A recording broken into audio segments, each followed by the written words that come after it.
Ipapakilala ko na po ang mga artista na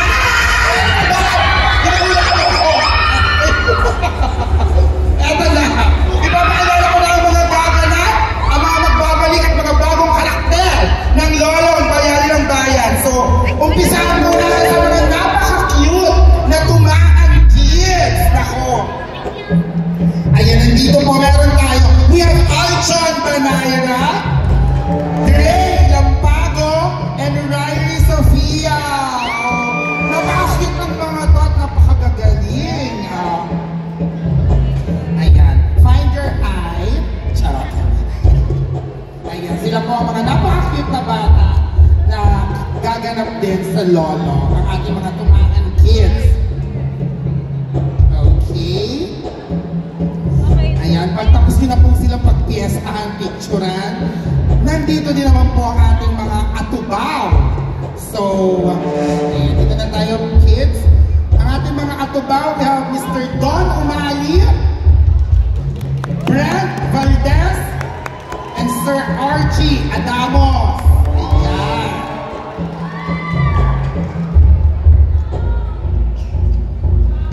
So, sila po ang mga atubaw, ang mga, si Lolong po ay isang atubaw din. Meron silang mga healing powers. Ayan, thank you po. And then, andito na ang mga alagad ng kasamaan. O, akala mo kasama ako dito? Hindi. Ito po ang ating mga alagad ng kasamaan. Roxy ay Pogi. Ano ba yan? Michael Heroy Jornales, Mr. Pancho Magno. Grabe naman yung grupo ng kasamaan ko. Hindi nga eh. Ang init naman ang ulo. Diba? Ay nako. Ayan po ang ating mga barkadahan ng kasamaan. Abangan po natin kung ano po mga gagawin nilang kasamaan sa buhay ni Lolo. Amoy masama lang. Ayan. Siyempre, hindi rin makukumpleto ang Lolong Bayani ng Bayan kung wala ang mga taga-tumahan. So, andito na po si Miss Tanya Gomez, Jenny Gabriel, Kate Yalo, at ang inyong lingkod, Ina Evans, Carolina Haniel, nabulol pa. Sorry, Mark. Ruby, Sir Gerard Pizaras, and Miss John Marini. Ayan, sila po ang mga nasa tumahan at talagang makakasama araw-araw ng iba pang cast ng Lolo. Ay, sasama pala ako. Teka lang, sorry.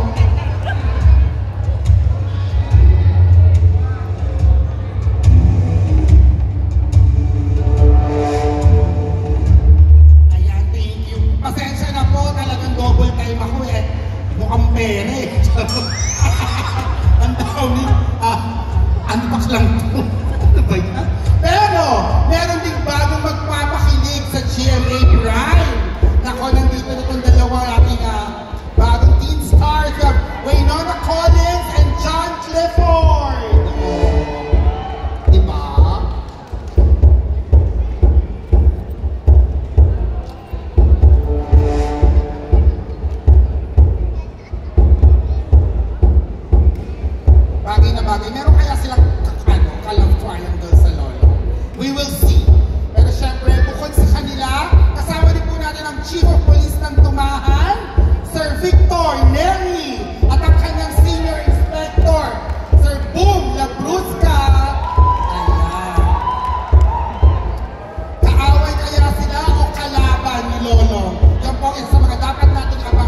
Atubaw?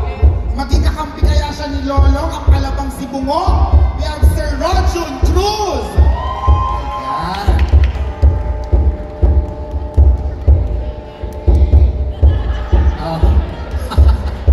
Ayan. Masabog ang buhod. Siyempre, nandito na ang ating kuwelang tiyahin ni Lolong at nakababatang kapatid ni Isabel. Ayan, ako! Bakit hindi dito kasama sa Tumahan Kids? Palaban! At di mo mapayag na mga grabyado pati ang kanyang pamilya.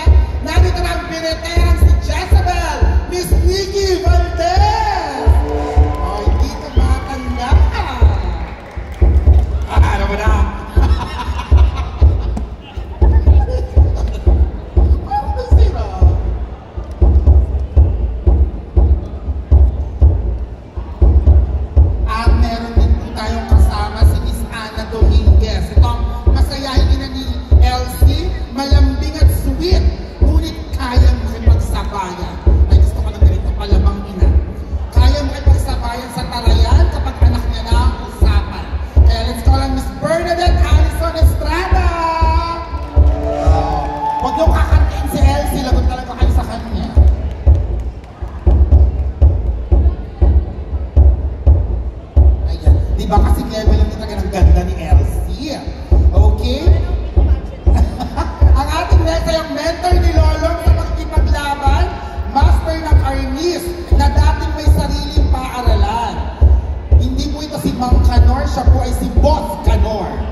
Ito naman ang isa sa mga sumusubok na mag-try, magkamot sa Isla Pangil.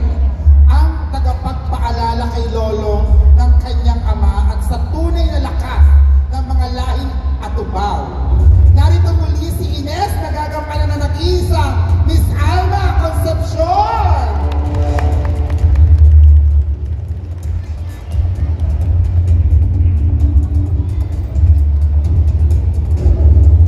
The dress she's wearing is from fashion show pa yun.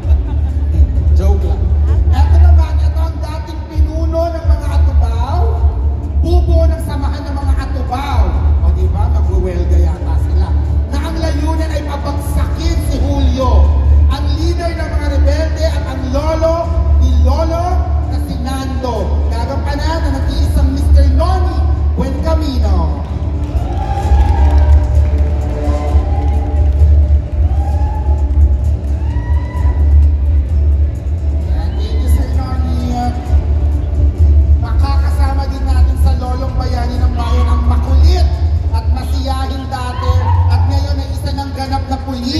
Handa na siyang maglingkod sa bayan at tanghalin din isang bayani balang araw. Ang minahal natin si Bokyo, babalik na siya muli. Ang gagampanan ni Micoy Morales.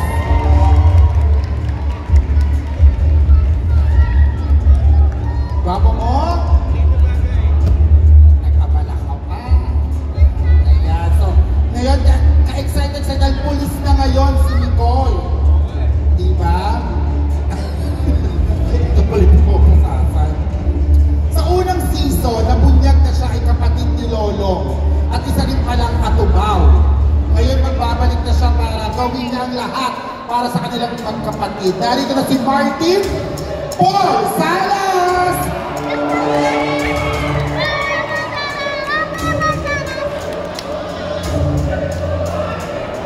Grabe si Paul. Ayan. Kasama din po natin ang pinakamamahal na mayor ng Tumahan. Madalas na itinuturong dahilan ng malaking pagbabago sa Tumahan. Lumaki ito sa hirap at hangad na di makaranas ng kahirapan, pati na ang kanyang bayan. Wow! Sana ko. Let's all welcome Mayor Flavio Rojo Nasino! Mayor! Mayor! Mayor, paayuda ka naman. Ay, ganun-ganun, no? Puro guwapo na pinaglalabasan, kaya naman bukod sa napakagwapong mayor ng Tumahan, meron naman may matinding galit sa mga Atubaw. At ito na ang bagong portal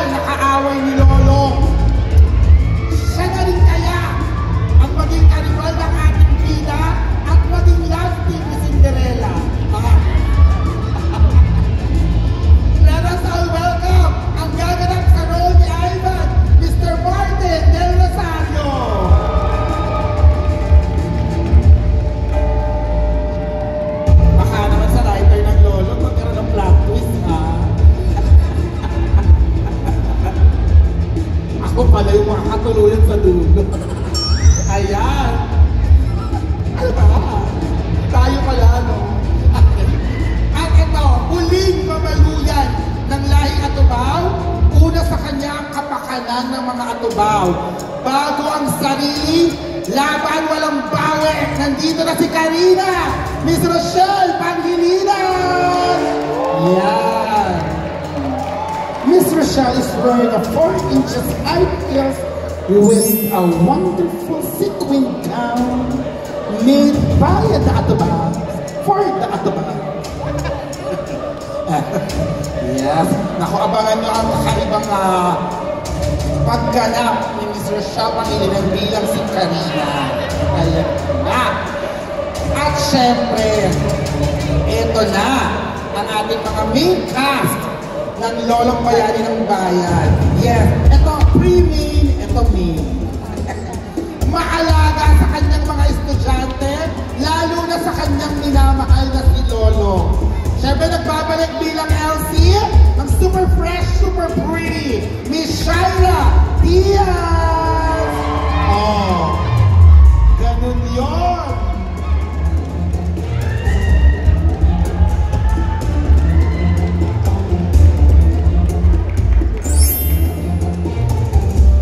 Grabe, yung puti ni si LC talagang kumikislap. Punta din tayo dito siya. Ayan. Yan. Ano kaya ang mga mangyayari kay Elsie at Lolong sa pagbabalik ng Lolong ng Bayani ng Bayan? Ako, aabangan yung nakakalokang plot twist kung isa pala. Kaya manood kayong lahat ngayong January 20. Siya na pinagtutuunan ng panahon ng kanyang pagbabalik sa tumahan at ang kanyang paghihiganti kay Lolong. Napakaraming kaaway ni Lolong this season. Narito na si Donna, ang nag-iisa, Miss Jean Garcia.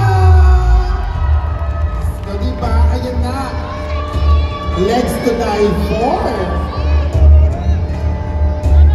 Paano kaya mas ma-survive ni Lolong ang galing ni Donna?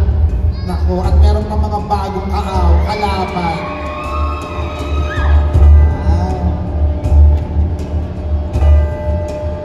When I grow old, I want to be like her. Ayan, so aabangan din natin. Nasaan ang mga fans ni Miss Jean? Ang hina! Ganyan! Talagang kahit Lunes na Lunes, nandito kayo. So thank you sa pagpunta ha. So aabangan natin ang paghiganti ni Donna sa Lolong Bayani ng Bayan. Ang ating next character ay nature lover. At yung anak ko, hindi na nabuo yung crocodile sa chan ko. Ang nature lover at patron of arts, hinahanga ang philanthropist. Mahal ng lahat pero sa likod nito ay may lihim siyang itinatago. Aba? I know someone like him. Siya ay leader ng sindikato at ng sabungan ng mga Atubaw. Ang ating nagbabalik na puso, Mr. John Arcilla!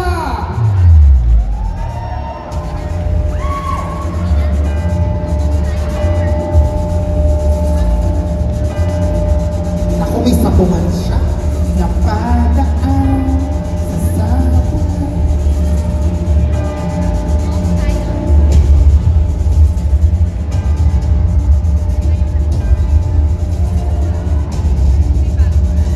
Ano kaya ang gagawin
tubig.